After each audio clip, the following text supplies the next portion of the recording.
வனவிலங்குகளின் பாதுகாப்பிற்கு பலரும் சர்வதேச விலங்குகள் தினமான நேற்று குரல் கொடுத்தனர்.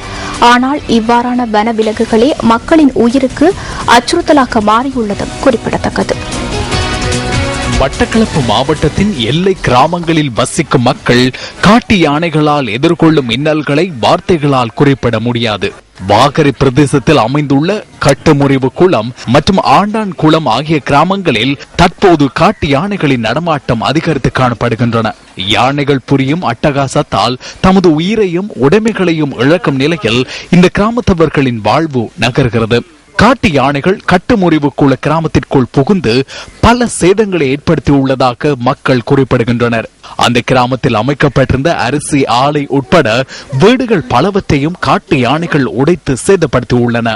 எந்த நேரத்திலேயும் யானை வருது, எந்த இடத்துக்கும் போக இல்லாத ஒரு நிலைமை எங்களுக்கு உருவாயிருக்கு. பட் நாங்க வயல் செய்ய போறாங்க, வயலுக்கு போயிடலாம். வீட்டை காவல் பாக்குறதா வயலை காவல் பாக்குறான்னு தெரியாம இருக்குது. இப்ப இந்த வருஷம் கடும் யானையா இருக்குது. மில் அப்படியே தட்டி உடைச்சி எல்லாம் இன்ஜின் எல்லாம் நொறுக்கி விட்டுது. அதால இப்ப எங்களுக்கு என்னடா இந்த மில் இருந்ததால அது பெரிய ஒரு உதவியா இருந்தது. அது அரிசியல் இங்க வந்து நாங்க இஞ்சரிக்க நாங்க அதுலயே குத்தி எடுத்தா தான் சாப்பாடு.